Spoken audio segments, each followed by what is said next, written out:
Hi, welcome back to the Jac and Gleis channel. I'm Jackie. I'm her husband, Glenn. That's my husband, Glenn. Hey, before we get started, make sure you hit that subscribe button. Make sure you hit that bell notification so you don't miss any of our reviews. Married at First Sight. We're coming down to the last 2 weeks of Married at First Sight. The couples are returning from their little retreat. Some couples returned early already. Yeah. But couples are returning. Hey, but make sure, once again, make sure you hit the subscribe button, the bell notification. And let's get started. All right. Let's see. Who was the most uneventful this time?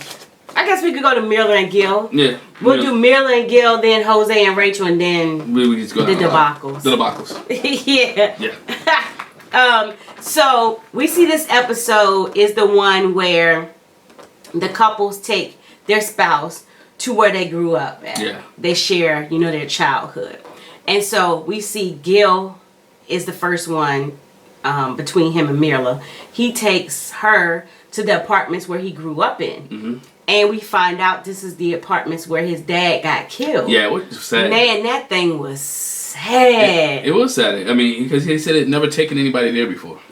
Well, that's not why it was sad. But it was sad from his point because you're remembering the whole situation, everything that transpired, all that was going on. Right. But not that it was sad, but it meant a lot to him, or meant a lot to her, for him to take her there. Right. But he said, where they lived. It used to be a lot of break-ins. You couldn't just leave your car anywhere. Yeah. He used to get into fights on their homemade basketball court with the shopping cart turned upside down, hanging from a pole, And he was sharing that. And like I said, he was like, this apartment right there, that's where we lived. Yeah. And the living room, I was on the couch. And the people that came in and shot my dad walked right past me on the couch. Right past me. And they shot him through the door. And he went through again how, a little more detail, but he talked about how, they had to take him to the hospital and what was said to him. And basically that, he was like, it took a while for him to really realize, like for it to sink in what had happened. But yeah, he said it was it's the first time he ever brought anybody there. And, as they walked off, it was like, she was very sympathetic and understanding of where he was with it, and that she listened to him as he was like, I wonder what it would have been like if my dad had, and so that was real touching. I was like, man, Gil, this is rough. And again, there was a comment about how they could relate to each other, even though Gil's dad died when he was younger, Myrla when she was older. They still have that in common, and they can sympathize with. Because they both lost their parent.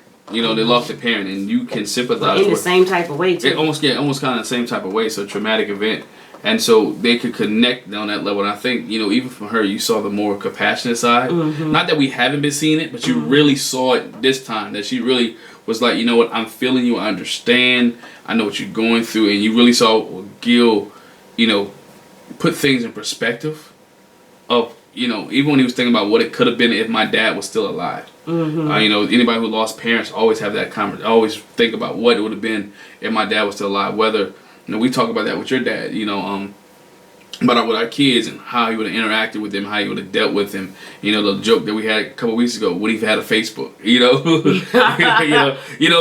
had a Facebook or Instagram or Twitter, the type of guy that he was. And so, you always think those situations through, and as the spouse, in my end, who haven't lost a parent, you have to be sympathetic. You have to empathize, and you have to be able to handle, when your spouse have those moments, even though it's been years, and you know how to deal with those and deal with that. So, I think she did a wonderful job in that aspect of showing Gil that she cared and that she empathized and sympathizes with him. Yeah, and so next we see Myrla take Gil to not where she grew up at, because as we'll see, she grew up in a shack basically. Pink shack. To something that was, to a place that was important for her, because she said she was athletic when she was in school. She played volleyball. She loved volleyball. Yeah. That's when she felt the most, like free.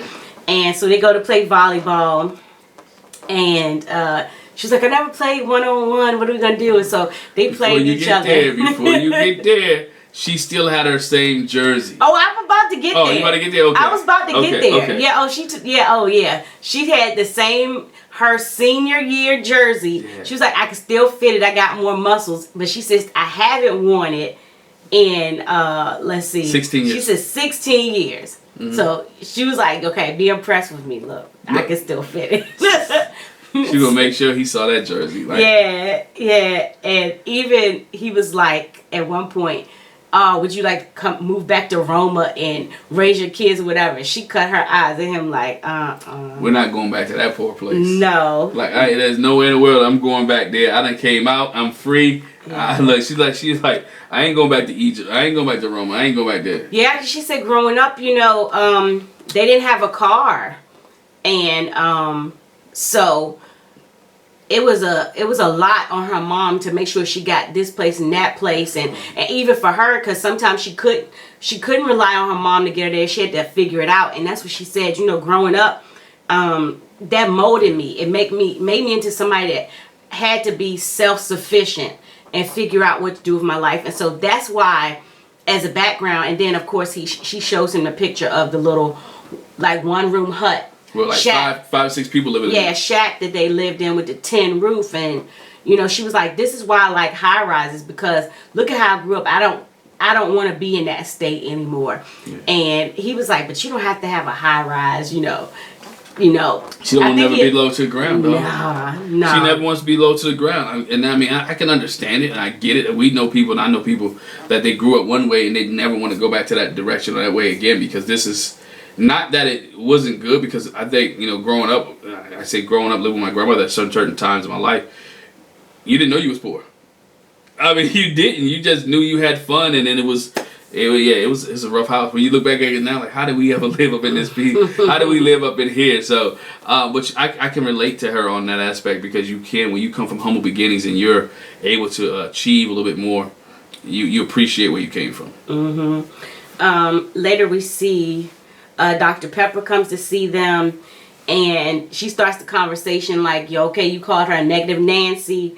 What do you think she can do to help with that? And again, he goes through it. She can be more positive. Yeah. She says, I can stifle myself when I want to say something like, what's this? Why is that? What's that? I can make a point to stop and not say anything. And Dr. Pepper asked Gail, what is it that she can know about you, as we go along in this marriage thing? And he was like, again, how her negativity influences me, and how I want her to stay positive, because it's easy to go to the dark side, is what he said. Don't fall into the dark side, but, stay on the positivity side. But the one thing Mirla did say, and we've pointed this out throughout the season, they pick with each other. He does more picking with her than she does to him. But the one thing about it is, she said, we're not hurtful with it. We don't talk down to each other, and we're not vindictive, which is what you should be. Because there's a lot of people who pick for people, and and they play and have fun, and they're never vindictive. I know some people like that. Mm-hmm. Don't we? Mm-hmm. Okay, just want to make sure, because she plays all the time. Who is she? The person? That person? Oh, that person. Oh, okay. We're not going to talk about who that person is. This is not me. What? What? Don't do that. What? Oh, it's not you. Okay. There's some people who like to play. Yeah, I don't know why they do that. I don't know why they do that neither. But next, but they talking about how Dr. Pepper asked, have they explored the love word? Yes. And they're like, no, not yet. But she'll say stuff like, I've made the choice to love my husband. And Dr. Pepper's like, well, what's the difference between that and saying I love him? And Gil's like, yeah, what's the difference? She was like, cause, no. And Gil's thing is, he hasn't said it because he said, I don't want to say it too prematurely. Yeah. I've done that before and really wasn't at the love point. And when you tell somebody you love them, they're expecting something different from you. And they're expecting the relationship to be different. And so, he's like, I shouldn't have said it when I said it. It's like you going all in. I mean, when you say I love you, it's like I put all my chips on the table. I'm in this thing for the long haul. We're together forever, ever. We're locked in. And so you have that kind of vulnerability because you're giving them your everything. You're giving them your whole heart. So when I say I love you, I'm giving myself to you, you know. And I want that to be something that's special. And you don't want to keep giving yourself out so many times and be heartbroken. Mm-hmm. You know, we know Mila, when she talked about it earlier in some past episodes, she said that she given her heart to people and they broke it. And so she's very cautious now about saying it. But I really do believe she loves Gil and likes Gil. And yeah, she's in strong, heavy. I think Armani and Woody said it. They're heavy like. Heavy like. Heavy like with each other.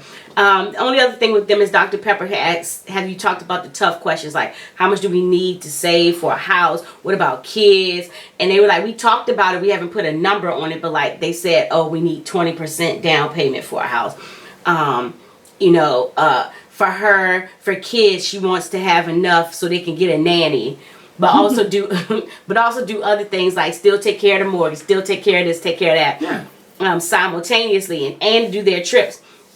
And he says, his thing here, we've had such a nice time all this time, and then here he comes back talking about the money thing. He says, I don't want to enable her shopping habit. I would like for her to kind of curb her shopping because, yeah, we can save, and she's done a good job saving. We could save for a house and a down payment and for kids, but we could do it a lot faster if you wouldn't spend so much money on this, that, and the other. And her thing is, basically, I make my money. I want to spend my money on what I like to spend it on. I got expensive taste, and, you know, don't... But you know what? One thing about Gil when he said that, and this is... Oh, thank you so much. You're so nice. One thing about Gil that always... Love you. One thing I wanted to say about Gil is he always talks about her spending habits, but he never really talks about his come up. And I'm not saying he's not making a decent living now, but if you want to curb her spending habits, then you on this side you make a little bit more on that, and so now it can balance itself out. Or you guys sit there and budget, because if she's not changing and y'all still can manage, it becomes a conversation. I think that conversation piece has to be able to. They have to take shape. They have to figure out what's best for them. Is that a deal breaker?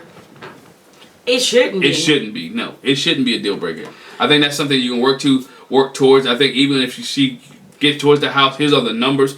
If you manage with, hold down on the Prada, the Gucci, Louis Vuitton for about 6 months, we can get this down payment for the house. You know what I'm saying? It's just a conversation, working with a financial planner, figuring out the numbers, and working and moving on. Mm-hmm. So it's not a deal breaker, but it's something that they really do need to discuss, strongly consider. And we talked about, or I was talking to my sister about it, the fact that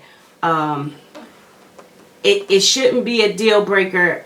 And the other thing is, coming out of decision day, that shouldn't necessarily be the one thing that we want to talk about it, but everything shouldn't hinge on that. In that first year, everybody gonna have to work out of some of their habits that they had as single people. You'll get to that. She's not gonna break that initially, and that's not gonna be something you're gonna be able to force initially. Yeah, you're not gonna be able to force it. She says that if they can't get on the same page when it comes to her spending habits, that could alter her decision on decision day. And the one thing she pointed out is, I was like that with my previous relationships, and the one thing that I appreciated was, in those previous relationships, it was never a no to her. It was never, no, don't spend that. It might have been, but it's like she's getting from him, no, don't do it.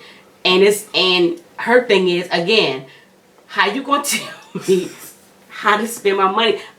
Everything's taken care of. What's the big deal? He doesn't need to have to say no, but he has to show her the importance of let's prioritize what we try to do together. Mm-hmm. It's not a no is not an indefinite no. It may be tail on weight. It may be even a cut back. So he may have to reword what he says and how he say it, not just flat out no. Hey, by the way, can you not buy 2 pairs of red bottoms this month? Can we buy 1 and the other pair, the money that we spend on the other pair of red bottoms, go to XYZ. So now there's a compromise in there. Mm-hmm. Or we're trying to raise $40,000 for the house. Man, we're so close. If we can do this, we'll get there. So again, it's not manipulation, but it's a way that you communicate about tone, pitch, and voice, how you say things, and make it better. So next we want to talk about Jose and Rachel. Yes. All right. And it wasn't a whole lot about them until the very end. They was pretty smooth sailing. Oh, but the end made up for everything that we didn't hear about. Yeah, and I don't think we didn't even get all of the end. No. We didn't even get all the end. But we see Jose take Rachel to his childhood home, and apparently his parents still live there. Yeah. Because I can't see a stranger having all his pictures. No. Somebody in his family lives there. Right. This is the house his parents built from the ground up. They built it together, and in this home they set them up for success until, which is a side note, until his dad decided to cheat on his mom, which is the daddy decided to be a Papa was a Rolling Stone. Where he laid his hat was his home. Yeah, but he says, they set him up for success. Him and his siblings went to school. They got degrees, and in talking about that, Rachel said one thing she noticed is, even though their parents are divorced, they still had a good foundation for them to be the people that they are today, and that's what they had in common. Yeah, I mean, when you have parents who set you up and they want you to be successful, your parents, as a goal as a parent, and we are parents, you want your children to do better than you are. Than you did, or that you're doing currently. Right, definitely is the same. Right, and, can't do no less. Can't do any less, and so you want them to establish more. You want them to have that good foundation, the good education, the good money skills, the good communication skills, being able to handle adversity and putting things in perspective, being a good husband, being a good wife. All those, you want them to be able to put that. And I think when Jose had a good foundation, he was taught those things, and we see a little bit later on when he starts talking about the beans and rice. Also, the mindset that he had too, because he didn't realize. And when I look at it, as you compare, you can say it right there. Yeah, he said I didn't realize. We weren't well off. We ate rice and beans every day, and Rachel's like, for him to say they weren't well off because they ate rice and beans every day. I just looked at it like, we're Hispanic. Yeah. No, but her first thing was, we're Hispanic. Hispanics eat rice and beans. That's part of our culture. That's part of our food culture. So for him to say we weren't well off because we ate rice and beans, like, she was like, that didn't make sense to her. Right, but I took it that he was comparing to other people that he went to school with, and what they had, and the shoes, the clothes, and comparing. And she like, well, I thought you well off when you own your own house. Yeah. When you have your own home and you don't eat. And what we talked about, which... And not to be offensive, but in Hispanic culture, sometimes it'll be a lot of them in a house because they may come over from from another country, and they're trying to establish themselves, and they are the best at, let's all live together and save our money, pool our money. So that's the other thing she's saying. Y'all had your own house. Right. It was your family in the house. That says well off to me. Yeah, in her eyes it was well off, but in Jose's eyes it was like we struggled. So therefore explains why he's the way he is now, that he's meticulous about budgeting and saving and making sure every I is dotted, every T is crossed, so he doesn't go back to that. And he probably don't eat no rice and beans. He might not eat no rice and beans because he grew up on. There's some things that I grew up on that I don't eat. I ain't saying lie to you. We not eating no sauce. I ain't eating no Spam. I ain't eating no potty meat. We ain't having no hot dogs and beans for dinner. Honestly, I haven't ate a pack of Roman noodles since college. Oh, I have. So I'm just saying, and not that I don't eat no bologna. I don't eat no bologna no more. Not that I'm bougie, by no means. It's just some things we just don't eat anymore. Yeah, I ate enough potty meat. I done ate enough potty meat and crackers to say I done ate enough bologna sandwich, fried bologna sandwiches. But I'm just saying. The Lord has. And no offense to y'all that still, I just don't eat bologna. Like, the Lord once you know what bologna is, like, I don't want it. Nah. But anyway, then we see Dr. Pepper pay them a visit, but they didn't go see Rachel's. No. They didn't go see Rachel's home. They didn't show it. They didn't show it. Yeah, they didn't show it. They probably did, but they didn't show it. Because the next thing we see with them, Dr. Pepper pays them a visit. Yeah. And when she walks in, she's looking at those notes that Jose made to himself as reminders to treat his wife better on the refrigerator. Yeah. And the one thing she points out is, I see his, but where are yours? Where yours? And the joke between them is, I don't need any notes because I'm perfect. And they laugh. But they talk about, Dr. Pepper says, have you talked about your triggers and even Jose's triggers, because obviously she's not there when things are going on with them, but they're privy to it. They get information, and And Rachel said, I realized that I can't make him talk when he's not ready. I have to give him space. And because if not, this is what happens. He goes to the left and you got acts a donkey. When you have somebody who has an anger issue or somebody who is from 0 to 60, they need some space to gather themselves together, especially somebody who's trying, right? We'll get to Michaela later. But especially with somebody who's trying, and Jose wants to be, I don't want to say he wants to be perfect, but he wants to be a good husband, right? There's no doubt in my mind that he doesn't want to be the good husband. He wants to be a good husband, whether you call it controlling or whatever. He wants to be the best husband he can be. He wants to make sure his wife is taken care of. He wants to make sure she doesn't have to do anything. And so it comes off a little controlling, but at the same time, this is what he's trying to do. So when he messes something up, or he makes her upset, or makes her mad, and he's trying to get it right, but he doesn't know how to articulate it. And so he has to gather his thoughts. He may have to write it down in his journal. Because we see later, even when she tells him the news, he didn't go off the deep end like he had in the past. So he seemed like he has, it appears, I'm going to go appears, y'all may disagree in the chat, let me know, that he's working on being a better version of Jose than he was when he thought she was cheating with Johnny. Which is always funny.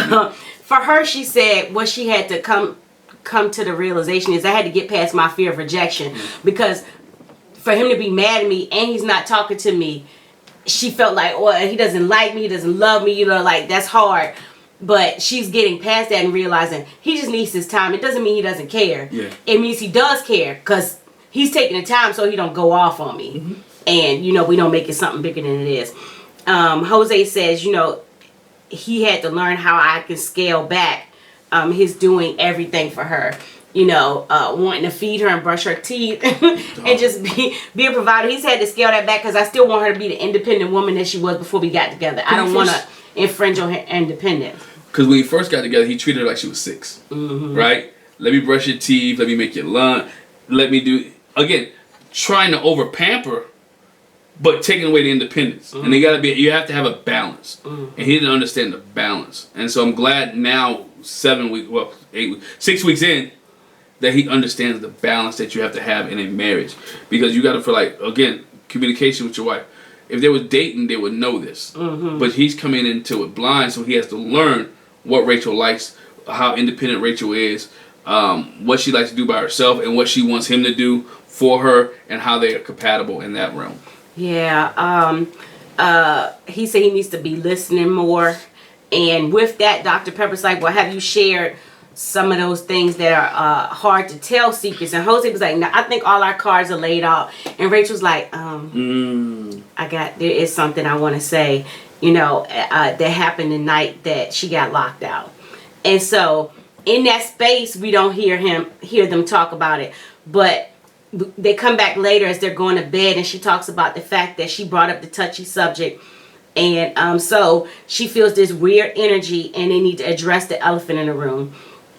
And she says they were up till 4 a.m. talking.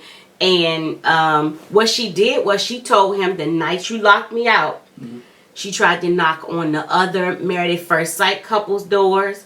She placed several phone calls. Remember, it's in the middle of the night. Nobody answered the phone, but she made one phone call, and this person answered. And why on earth did you call your ex-boyfriend? But not only did she call him, and not only did he answer, but she stayed there overnight. No. Oh, she wrong. She's totally wrong. Because even though Jose's wrong for locking her out. No, for sure. But for sure. By all means, right? She's mad at Jose. She can't knock on the other couples won't let her in. She knocks on the doors, right? And so you can call your ex-boyfriend, right? This is where I be like, you know what? Your mama ain't answer. Your best friend didn't answer. You couldn't go down the street to the gas station and call Jose on his phone. He must be the type of person who's dead to the world. Hold up, because you obviously called the boyfriend, right? So you couldn't call Jose. You couldn't call Myrla. You couldn't call Gil. You couldn't call Brett. You couldn't call Ryan. You couldn't call Bao. You couldn't call Johnny. But the one number, because you didn't have your phone, but the number you remembered. That's probably why she couldn't call him, because she don't remember his number yet. But the number the number she remembered. I'm telling you. Was the number of her boyfriend? Ex-boyfriend. Ex-boyfriend? And you went to his house? He just didn't let you go in and you slept on the couch and went to sleep.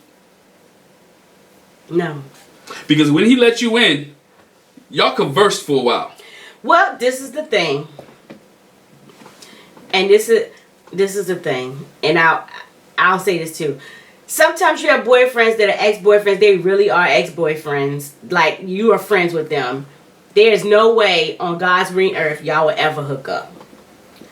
So I would like to think that's what this ex-boyfriend was. But the fact of the matter is he's an ex-boyfriend. And you know Jose is not going to take that well. I have ex-boyfriends that are friends of mine. I could call them now. I wouldn't stay at their house. Right. But I could call them. And if I need some help, if I can't get anybody else, they'll help me. Because we're friends. We're cool. You absolutely do. And I know about it. You absolutely do. And I have no problem with none of them. None. Just one. No, I don't have a problem. I don't even know. I don't have a problem with him. I don't have a problem with him. There's a limit. Anyway. I have no issue with him. Next. Oh, we want to go next on that? Let's not go next. I have no issue with him. None. Okay. Alright? But staying at her house, staying at the house, again, he might have been a good friend. I'm not all jokes aside, he may be a good friend, but again, the situation that you were in because of you calling somebody else, calling your husband by a wrong name, that to me is not a good choice to go to your ex-boyfriend house. No. Because if he exploded by I you. sure hope his name ain't Johnny. No, I hope so. I hope not. if he exploded by you just calling him Johnny, can you imagine if she had told him, like when she came back, well, I went to so-and-so's house last night and I slept. Now, I don't know if she lied to him. Maybe he didn't even ask. He probably didn't. Remember they was acting real funky. Right. He may didn't even ask, where did you stay at, how you, and first of all, that's wrong, red flag on his part for not even asking where your wife stayed at the night before, right? And so, and she not volunteering information. I understand why she held it. Production, or somebody must have knew for Dr. Pepper to ask that question. Somebody knew, so because somebody probably a great thinker, like, where did you stay? You ain't none of the other couples. Because I think I asked that in one of the videos, like, where did she stay at? Right?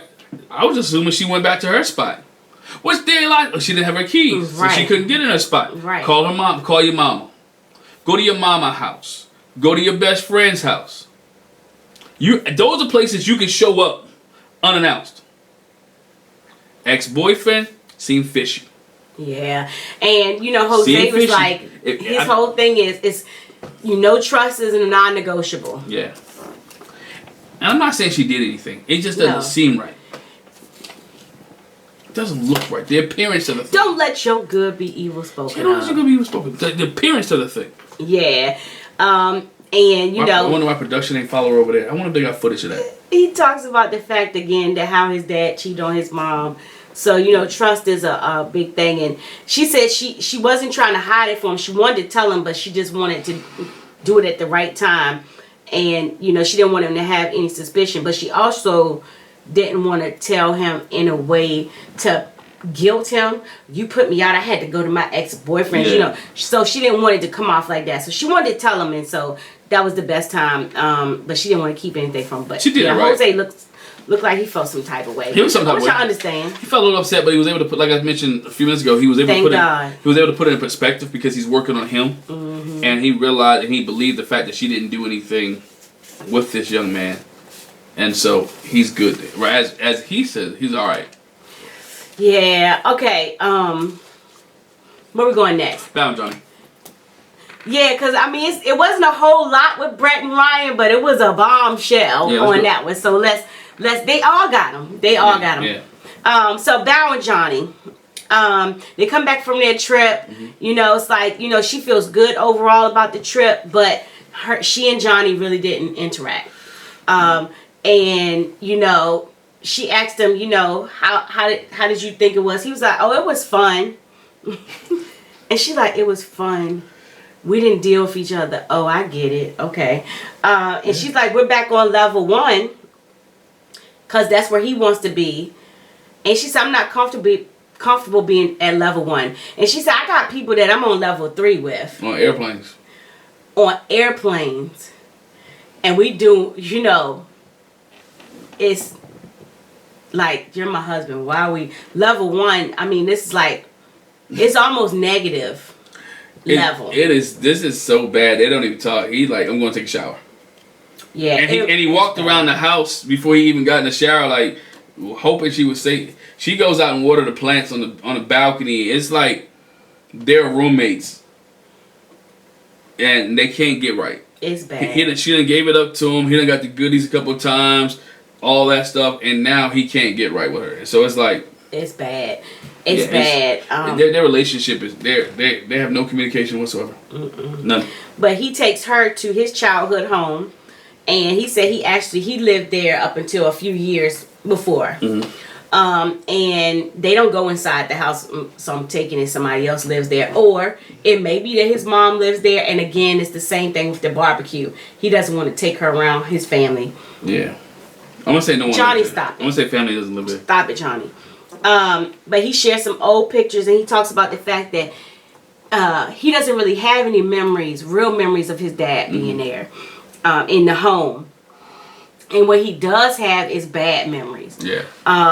You know, he wrote, we hear them share about the letters they wrote to their younger selves. And, you know, in his letter, you know, I want you to know, as you get older, you're not a bazillionaire like you thought. You may not have had the best or been the coolest, but appreciate your mom because she worked hard. And forgive your father. And that kind of broke him down. And he shared the fact that his dad moved to California. If it was up to his dad, they would still be together. His mom left his dad. He even had, I got this house. Y'all come out to LA. Showed him the house. You move out here. And the mom was like, you know what? Done with you. You can stay out here. Don't ever come back. And he says dad literally never came back to Texas. Again, mom gave him an ultimatum. I mean, and I don't know if she really meant that. I guess she meant it. But when she gave him an ultimatum, he was like, you know what? It's better for me to be here than be there. And I'm sure if mom gave him an ultimatum where go to California, you ain't taking little Johnny with you. Right. Oh, no. You know, so that's my son. He gonna stay with me. So you go do you. And mom seemed like she was fed up and tired. And so she separated Johnny from his dad. And this is a lot of the issues that he has right now because he's separated from his father. He never had that man figure in his life to raise him up, to teach him, to show him some things. And he's been trying to please his dad all his life. Trying to please his dad, and also at the same time trying not to do what his dad did, and inadvertently really doing what his dad did. And that's the one thing he said, you know, he was like, you know, I grew up ultimately I had a nice life, and in the meantime we had our family. I had a whole village around me. I grew up with all my cousins, you know, close by. You know, I didn't have the parents that I wanted, but I had a village. And he's showing pictures or whatever, and he said, you know, I really want to be happily married, and I just can't not sure why not. And I think it dawns on him when he gets to go with Val to where she grew up. And, you know, where she takes him, remember she grew up in a trailer. Yes. And when she goes there, the trailer's not there. The trailer, she shares that the trailer was old when they got it. Old and run down when they got it. She showed the picture of the house lit. She did show a picture. But she said most people don't know how she grew up because she was ashamed of it, embarrassed. She never shared. And she said, I really don't feel like he deserves a glimpse at me and my upbringing, my childhood. But I'm going to share with him because that's what we're supposed to be doing. Because she feels bad. Like, why am I giving this to you? You're not giving anything back. You haven't taught. We're being forced by production to do this. You're not. It's not that you want to do it. Not that you even care. Now, eventually, we do see that he does show some kind of. Eventually, we see that he do show some type of care for her and compassion for her after she goes through her letter and story. But prior to that point, he was a butt. Oh yeah. And he was showing his tail. Until she reads her letter and he started to have some compassion and a light bulb goes on and clicks. She like, I'm not feeling you. You ain't feeling me. So why play the game? That's why I don't have an issue with Zach or Michaela. If we're not playing the game, let's not play the game. Right. Yeah, she shares pictures of the house, and she shares how mischievous she used to be and things she used to do. And again, how her letter to herself, she tells herself, don't feel bad or ashamed about how you grew up. You know, it'll shape you later. You know, your parents were doing the best they could. How her dad actually had been in war and those kind of situations. He actually had PTSD, and nobody around him knew how to deal with it, so don't take it out on him.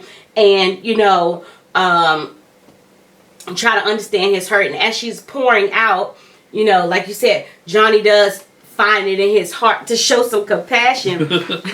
And the one thing he said was listening to her and realizing that she was there and experienced when her parents went through these hard times, and then to see where they're still together 50 plus years. It says a lot about how she feels about marriage and understands the commitment about marriage.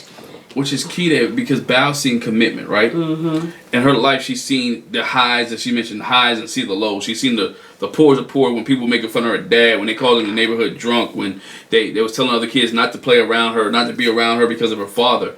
And yet their parents stayed together, and now they're happily married. And Johnny saw the other end, where there was issues or problems or little circumstances, and his mom was like, okay, I'm bouncing, I'm over here, you over there, let's separate. And so this is a classic example of your behavior, your environment, and what you see can affect you later on in your own relationship and how you handle adversity in your relationship. Bal wants to stick it out, Johnny's ready to run. Which, again, look at their parents, what they saw. Yeah. Later we see Dr. Pepper come meet with them, and she's like, what's happened since the last time we met?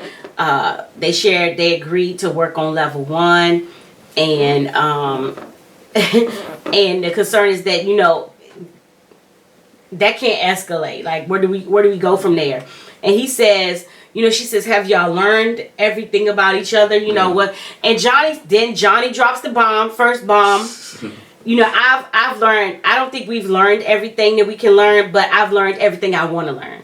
Well, what the heck does that mean, Johnny? And so he shares, I talked to her friend Sarah. She was looking for a car, which I don't understand, because Johnny's job has nothing to do with a car. Sarah's Mr. Hangaround girl. She was in the process of trying to find a car, so they were talking about cars, and then in the process of talking about cars, it's like, how's everything going? And he basically shares how miserable he is, and she was like, well, that makes sense, because Bal is miserable. But this is her best friend. Supposed to be her. Man, Bal, as soon as he started talking about it, Bal's face was, she makes this one face. I'm like, she automatically makes that face, and it's like, you know, it actually makes sense. This is what she understands Bal is like in a relationship. Sarah says that she would never date Bal or allow any of her friends to date Bal, because she's a controlling person that breaks you down to the point where you have to lean on her, and then she builds you up in the image that she wants you to be. Like, I literally wrote this down, shaking my head. What kind of friend is this? A friend that wants your man? That's what it sounds like to me. A friend that wants your man, a friend that's not happy for who you are, a friend that is conniving, backbiting, a friend that you might want to put the Vaseline on, and y'all might want to take your earrings off and scrap for, because that's not the same friend. Her and Mindy's friend are the same type of people, right? You remember Mindy when that lady was messing with Zach, and they would have real phone conversations, and I called her just to figure out more about you, and it seemed like this is what's going on here. For her and Johnny to have a relationship, for her to even trust him to go help her looking for a car. Yeah, I'm like, where'd that come from? Where did that come from? Right? Where'd that come from? Yeah, it's crazy. It's crazy. It's quality. They spend a quality. If I'm Bal, I'm calling Sarah like, yo, meet me here. Listen, let's have this conversation. Let's I'm about to tell you about that in a minute. Because she said this, because this is one thing she said. I don't have a lot of female friends. Right. This is why I don't have female friends. You know, it's not a lot of people I trust because of the daggone backbiting. And she was like, I wish you had let me know you was going to talk to her. She is not the person you need to talk to when it comes to me. And Dr. Pepper is shocked by this whole revelation. And Bal's thing is, I admit I've made mistakes in the past. And then I was talking to you, and I think my sister too again, is I think Bao is really taking into consideration that this married at first sight process, I have to do something different than I did before. And so she is making a point, from what we can see, she's making a point to do something different. And so you're talking to somebody that is basing their comments on the past. She says, this is why I don't talk to her and tell her what's going on with us, because I know, even though she's my best friend, I know she goes on the negative side. She's not a positive person. I don't ask her for advice. She doesn't give good advice. Why would you talk to her? Johnny must have felt comfortable. I'm gonna read between the lines, right? Johnny felt comfortable to tell her all the issue with Bao, right? But he still didn't want Bao to go to his family and tell them, so she could tell her side of the story issue. Johnny wants it one way. Mm-hmm. He wants to make it look like it's all Bao's fault and not his.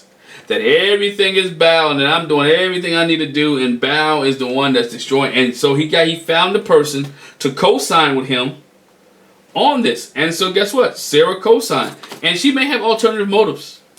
Ulterior motives, right? Ulterior motives to get with Johnny.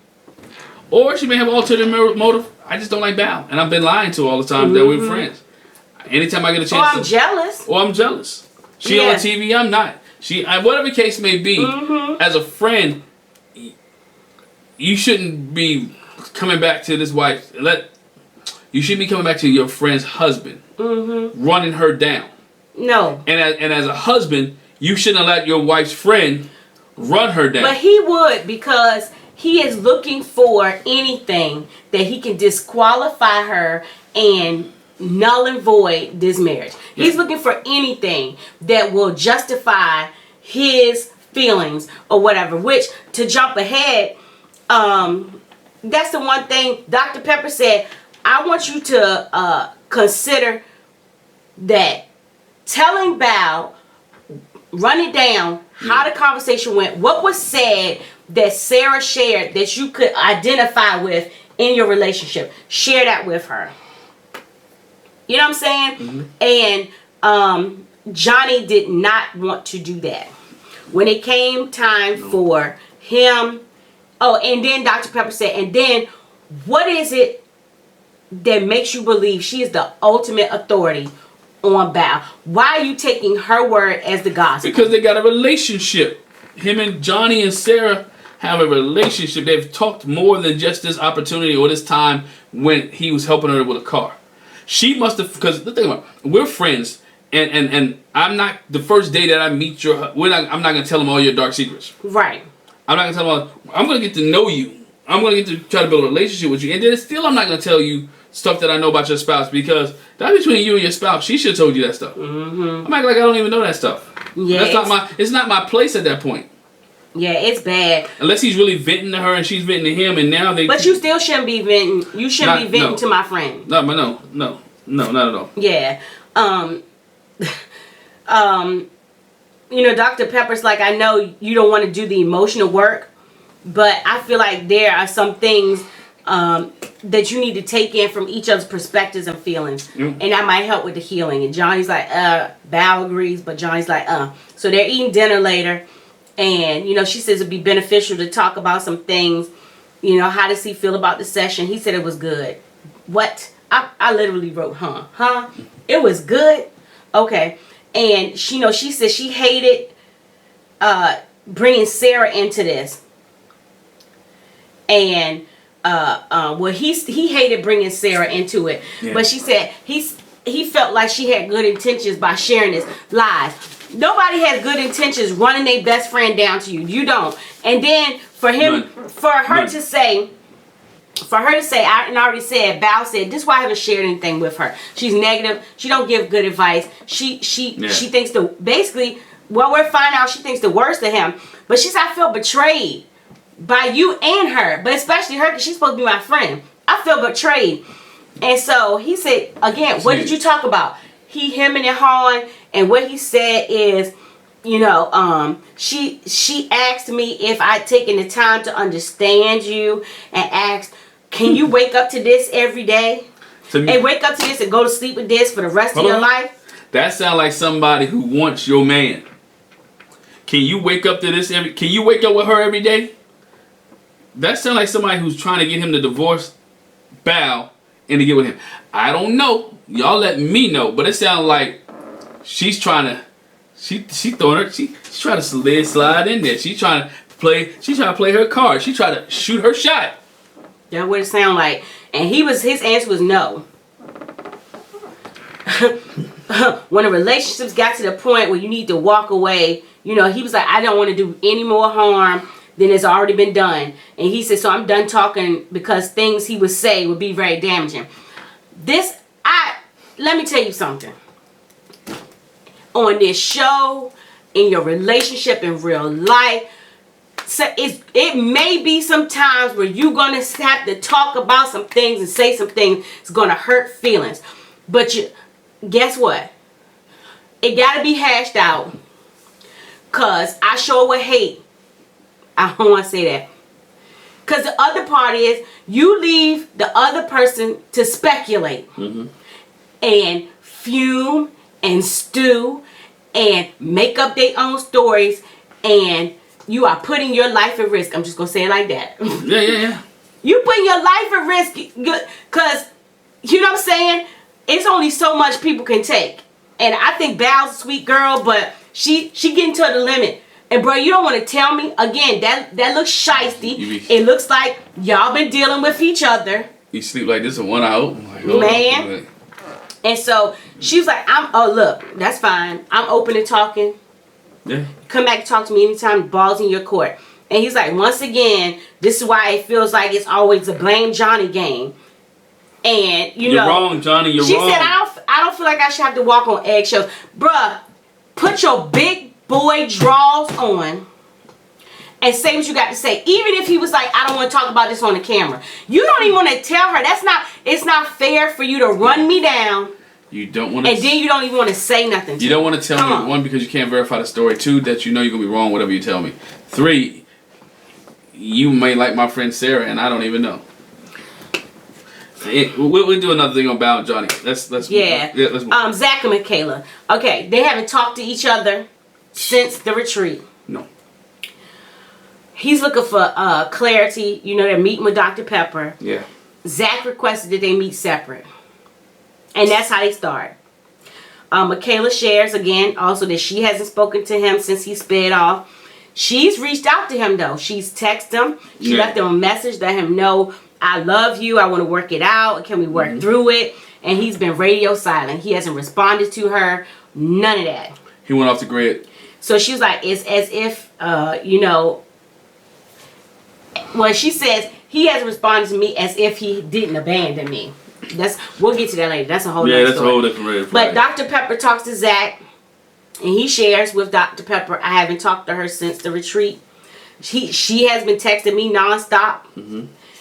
He explained, he talked to them about where did this all start. The conversation we had about, I want to get, I would say no on decision day, we'll get divorced, but we'll still try it out to see how it works, and how they were on the same page, and then it got flipped. And, Dr. P said, I know it's been hard, it's been a lot of emotions, but, we want to see if we can get some learning if there's possible. Yeah. He said in the process, he talked to some of his ex-girlfriends, like trying to figure out what is it that I've done. Have you seen this in me before? And it was like, they said your thing is you avoid. To the face. You don't like to cause scenes. That's what you do. Like he didn't notice. Run away. Like he didn't notice before. That's why y'all ex. That's why she's your ex-girlfriend. That's why she's your ex. That's why you have exes, because of this behavior that you have displayed, of not try to handle conflict or not dealing with it, or your perfectionist attitude. Right? So that's why they're your ex. Yes, you wanted to get clarification, but I guarantee you that this is not the first time that these women told him this. And let's not get too deep with it. I want to get because we're gonna do that separate. We're gonna keep it basic with them. We ain't gonna get too deep because y'all just stay tuned. And so Dr. Pepper's like, I think it'd be good if we bring Michaela into this. You know what I'm saying? And how about, he was like, I don't want to talk to her. Well, Dr. Pepper was like, but y'all have talked, you haven't had somebody in between. So I want to be that in between so she can say what she wants to say. Yeah. I'll be there to interpret, and then you can say, you know, what you want to say. And he's reluctant, but he's like, okay, we can try it. So she invites Michaela in so they can all talk. Michaela talks about how Zac left her. And he did it in an explosive way. I've reached out to him. I tried and haven't got a response. And Dr. Pepper interprets that to Zac. And his response is, look, I can't say anything right now. I'm just going to listen. Because Michaela's lying. I can't hold it. You're lying, Michaela. And I want... Both of you are dead wrong in this whole situation. I'm going to say this. I don't have any side in this situation. There's no dog in this hunt. They're both wrong. They're terribly wrong. But Michaela's lying here because she told him to leave. Right? You told him to leave. And you kept telling him to leave. Man, go then. I get my sister to pick me up. Go ahead and go. Go ahead and go. There's only but so many times you can tell a man to go where his mind will be made up. Then, oh, don't go. It's too late. So he didn't just leave you. No, he just didn't leave you. You told him to leave. You pushed him. And so he's following your instructions that you leave, and so his mind is automatic. Oh, you want me to leave? Cool, I'm gonna show you I can leave. I'm gone. Hence, the person with abandonment issues don't tell people to leave if you're gonna play the abandonment issue card. Dr. Pepper says, you know, I understand, Zac, the last few weeks, based on what I've seen and heard, we get notes, you know, whatever. The last few weeks have been traumatic and dramatic, and there's been, you know, language and bad behaviors displayed. And this is the part where this was the part where I was really like, she's lying. You know, she was like, he tries to paint me in a way that I'm crazy and inconsistent, and I have these reactions, and that he has evidence of me acting in a bad way to him. He doesn't have any evidence of that. I'm like, what? We all got evidence. We got evidence. Your Honor. We all got evidence. We all have evidence. If the tamper don't fit, we must acquit. But we ain't acquitting nobody. And if you have a issue, you beat up some Lysol wipes because he didn't come home. When he sped off, you kicked that bench over and almost broke your neck. You slammed the doors. You went after the cameraman. There are behaviors that you have because there wasn't any behaviors that she didn't have. Why you tell Pastor Cal that I'm working on my behaviors? I'm working trying to not to fix it. Let's be honest, right? The first sign to healing is to admit that there's an issue, that there's a problem. Michaela, you have an issue. You have a problem. It's okay. All right? You've been hurt. You've been abandoned. And you feel like you're abandoned. Again, you don't want to be attached to people. That's why you have butt buddies. Right? Because you don't want no attachment. You just want to get it in, get it out, and move. Right? So you have an issue. He has you've done enough for yourself. Zac says, look, I've reached my limit. Oh, I'll be done. And I want to have a conversation. Maybe one day we can, but this not today. And he walks off. And that is the point where I was like, Zac should not have left. What he should have said is sat there and flat-footed said, I know you freaking lying. I know you freaking lying. Let me tell you. And he should have, in that space, he should have run it down. And we ain't gonna stay there too long. I know. He should have run it down. That was your opportunity right there with Dr. Pepper. This is what Dr. Pepper wanted her to bring her in to do. And instead, here we go. Because both of them are wrong. Whenever the conflict arises, you run away. And Dr. Pepper let him run like dog. She didn't even say, yo, Zac, come back. Sit down. Have a seat. We're going to finish this. I'm your mediator. Don't talk to her. Tell me what's going on, Zac. Boom, blah, blah, blah, blah. Right? Because he came there to talk. And I don't affect that Dr. Pepper blindsided him. I'm just going to go there. She blindsided him because he came there under the impression it was just going to be him and Dr. Pepper. Well, I think it was. But, you know, Michaela, remember? Because Michaela was going to come, you know, meet separately. And she was like, well, she already here. Might as well bring it in. But he got blindsided. Yeah. Don't do that. She said, Michaela says this is a prime example of how he abandons me. You know, she has her little vignette. She says, with the way it's going down, I'm questioning, is it me? Because, and I will give her this. Because she says, even in a non-threatening situation, you still leave. She was. In that space, she was non-threatening. And she lied her tail off. But she was non-threatening. She wasn't aggressive at all. And he was like, I can't do this. You know, So the drama's on both sides. The drama's on both sides. On both sides. They need each other. You still leave. He says she overreacts. Do you think? And Dr. Pepper says, do you think you don't? And she said, Michaela says, I think I can. They're like, there have been some ugly scenes. What could you have done different? And her thing was, and I understood this, but I said, you should have explained this, because it did look just crazy. Because you're telling him to leave, just go. And so when he goes to get in the car, and I told my husband and I told my sister, I said, I think, she was like, go, just go. And a lot of people do this. They say stuff, they just blurt it out, they react right then, and then when things start happening, they think about it like, oof, I shouldn't have said that. I think after he started to leave, what she did was she looked at the clock. She looked at how dark it was. She put in perspective that we're in a place we haven't been before. It's these country roads. And all that started coming together. She was like, wait, no, I'm pushing him out into danger. And now you want to take it back. But the way she's trying to take it back is not the way you should. And I understand why she felt like, she said it was reminiscent of my daddy leaving in the car. He had a car accident with the drunk driver and he never came home. All of that started playing in her head because she said I had a panic attack. Now I never seen nobody. That was a different kind of panic attack to make you start tearing up stuff. No, you had a tantrum. You had a tantrum and you had a breakdown. It wasn't a panic attack. I'll say you had a breakdown. I wouldn't call that a panic attack. That's not a panic attack, right? Because you were trying to control a situation. Because you didn't know what you wanted. You wanted him to go, didn't want to leave. And then when you realized that I'm too far gone, you would try to reel it back in. But didn't have enough power to reel it back in. And so that's where we at. Because we're going to do a whole different video on Jac and Michaela. Yeah, so y'all guys going to get an in-depth video on Jac and Michaela. For the sake of this, we're going to... Yeah. So, she said, I didn't realize what we talked about in the room that could have made him act like that. Dr. Pepper says you need to work on your reactions and be careful projecting the loss of your father onto Jac. That's something different. Yeah. Okay, so later on that night, Jac said he didn't want to talk, but she finds out that Jac called her, wants a closure meeting with Dr. Pepper. Yeah. So now he wants to talk. So long story short, now he wants to talk, but she don't. Yeah. Because Dr. Pepper said one thing is I have two rules. We got to stay civil and you can't interrupt. His goal is I want to talk about how we got to this point and lessons we can take away to better ourselves. We did notice he wasn't wearing his ring. 2 ships passing in the night. He wasn't wearing his ring. Nope. Michaela's like, I fought for this. And my passion may have been misconstrued. I gave my all.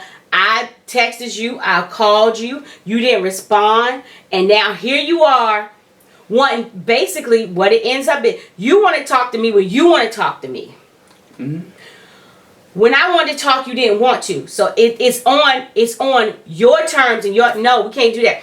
That's why I said he should have called her out when they was there before. You could have dealt with it then. Their first time of mediation, they could have had the mediation, could have been done with it at this point in time. She's in her feelings, he's not in his feelings. He's feel open. Might have had a conversation with somebody. Might have talked to his brothers. This whole thing is iffy. Foolishness. And again, I'm gonna say this and I'm gonna say it loud. Dr. Pepper, Pastor Cal, Dr. Viviana cannot continue to allow bad behavior in their presence. If you're the therapist, right? Correct behavior when you see behavior. Correct behavior when you see behavior. So if she would have corrected, like, okay, we're Michaela, we're here for the mediation because you agreed to come.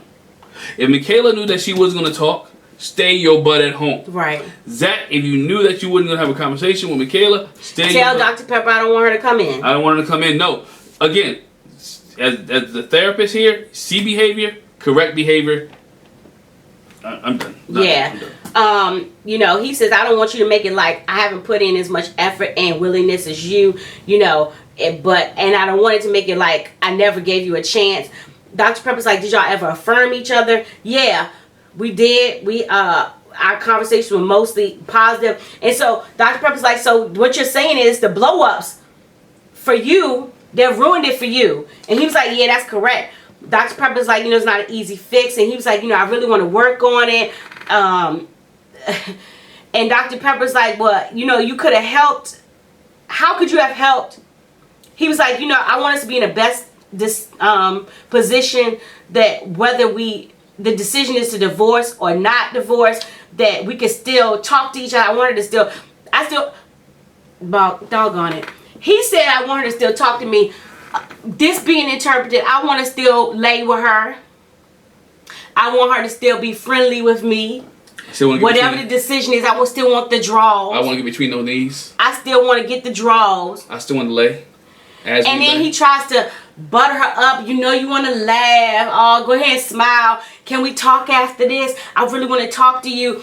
And Dr. Pepper makes him touch hands, so that knows that reminds you that they're human and you're still here. And he's still, I mean, he's playing. I know we tried to say, y'all try to put this on Michaela being abusive and manipulative. Zach is freaking manipulative too. He's playing on the fact that she doesn't want to be abandoned, so he's playing on that role. And he's playing on the fact that he can be sweet to her, and he knows that sweetness is going to work. So he's trying to make her giggle and laugh and be sweet to her and butter her up. And he knows that work. That's how he keeps getting the draws. How he keep getting back in, y'all. Y'all wonder why he was mad last week? Wonder why he when she didn't want to sleep with him. Why he was mad? Because he knew he wouldn't get no more kitty, no more cookie, no more goodies, no whatever you want to call it, no more JJ.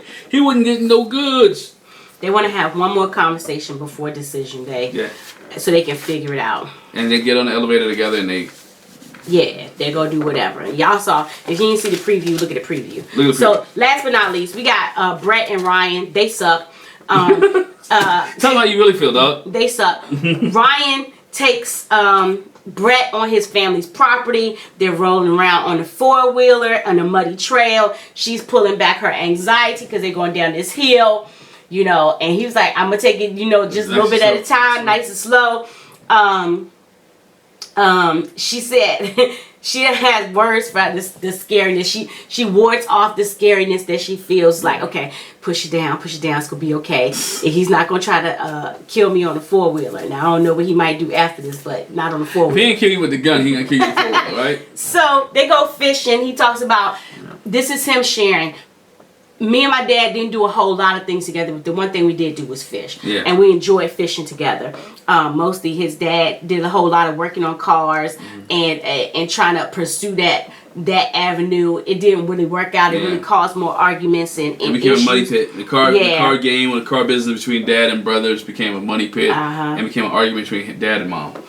She talked about how her parents got along so well. You know, she said, I really did have an idyllic childhood. I have no complaints about it. And he says, you know, he came to the conclusion, I really didn't know what a good, healthy marriage was. So coming into this, like, you know, he said marriage is different than he thought.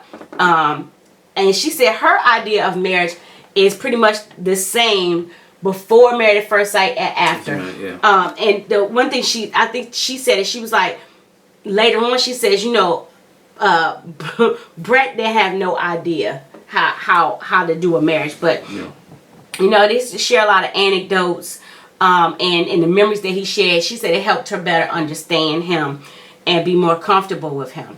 And so then they shared the letters to their younger selves. And Brett says to 10-year-old Brett, don't be scared to figure it all out. You know, you have family and friends. The most important thing for you is love. Don't let boys make you sad. The right one, when he comes along, will make you happy. Right. And you'll find what makes you happy. Yeah. And he was like, wow, you know, I appreciate your letter. Mine was kind of more like all over the place.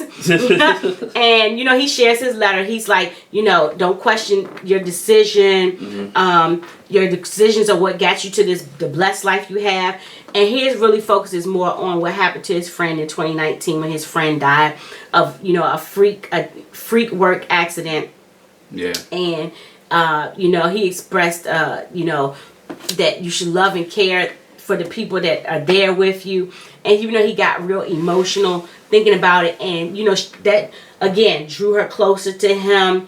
You know, because he said that was his reason. That was one of his reasons for Married at First Sight. Yeah. Don't put off tomorrow what you can do today. Life is too short. My friend passed away. I want to find love. I want to find love. I want to have a family. Yes. I want to be. So he wants to be able to do all those things in the midst of that. And you know, I think for everyone, whether married at first sight or not, that this past 2 years during COVID have put in perspective for people that life is not guaranteed, and that you need to take advantage of what you can take advantage of right now. Not being egotistical or selfish, but tomorrow's not promised. And so I think that what Brett was at, and he wanted this fairy tale wedding, and he didn't get it. He wanted, I'm not saying wedding, he got this fairy tale person, and he didn't get it, because I think Brett is a nice, sweet person. Oh yeah. And she caring and she kind, but he didn't get what he thought he was going to get as far as looks. Right. And that those butterflies he's looking for, he's too busy chasing butterflies and waterfalls that he's not getting what he really needs. Yeah, he shared that the letter made him feel better, you know, at the end of him writing it than when he was writing it. And, you know, he says for the past week they've been in a whole lot better place, which is interesting considering what happens after that. So, Brett, they go to Brett's apartment. Yes. And this was her time because they didn't go to her family's place, but she was going to share old pictures with him and, you know, memories. And she said, you know, I was excited to share these old childhood pics with him, but I'm not in a good mood now. Before that, because they was having a great day. The day was great. He was turning around. I see why we matched up. I see why we was feeling good. I'm doing all this. Side note, shout out to MASS fan, because realizing that Zach and Brett had the same shirt on. That's the whole. Yeah. I mean, Zach and Ryan had the same shirt on. That was pretty cool. But they had a great day. Everything was going smooth. Everything was going fine. And then her phone dings. Yeah, she said about 10 minutes before. Yeah. They're meeting up to look at these pictures. Her friend sent her a message that Ryan came up on a date nap. And not only that, but he matched with a friend of hers. Or with somebody that she knows. Let me not say a friend. Yeah. Somebody that she knows. And he's like, the jig is up. He sat there like... He was like a deer with headlights. Deer and headlights. Oh, he was like a deer that you getting ready to shoot, and the deer look at you, and you look at him, and you getting ready to pull the trigger. He's like, oh. Yeah, he was caught. The jig was up. And then this is what he does, classic man, right? He admits to downloading the app.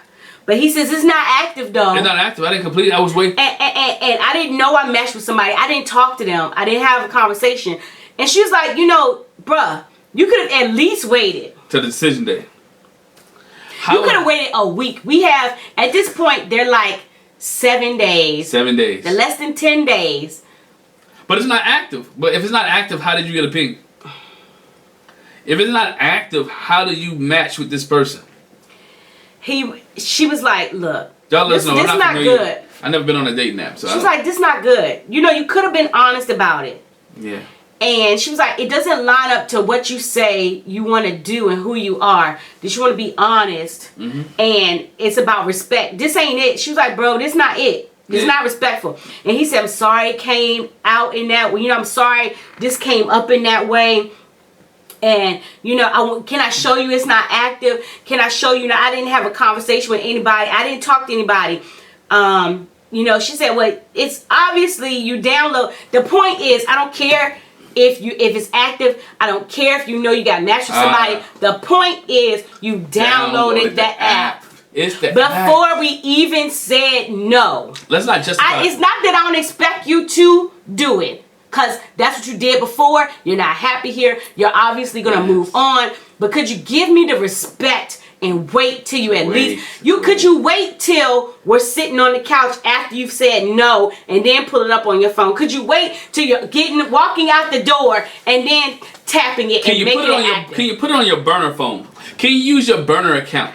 Use your burner picture. A different picture, a different name. Bro, she was like, really? And he was like, well, okay.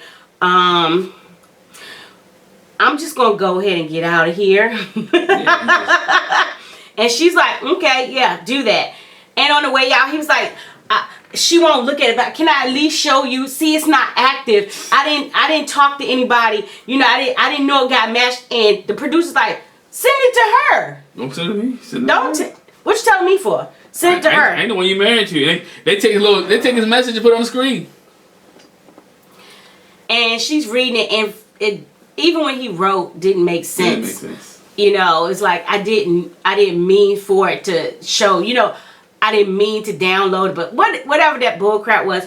But what Brett said was, I realized coming into Married at First Sight, period. Not just me and Ryan, but all of us couples. None of us know how to be married. Yeah. But she was like, for me, in the me and Ryan thing, at least I knew how to be in a relationship. Yeah. And so I approached this marriage with that mindset. She's like, thanks for the text. Don't matter. It's beside the point. Beside the point. Bro, really? Yeah. Really, because he checked out. No, he was already checked out. And mind you, they have never really had a full out conversation about the issue. He figured, you know what, we came back from the resort. You're not feeling me, I'm not feeling you. So you know what I mean? You know what? Let me go ahead and get a head start on this and go ahead and fix my profile up. I already know my decision is no. I already know I'm not gonna like you. We ain't gonna end this. So let me go ahead and see what kind of shorty, blonde hair shorty I can get. Because he don't want anything brunette. And I guarantee you her friend is... Ain't no redhead. Oh, no, redhead. The person she knows is blonde hair type person.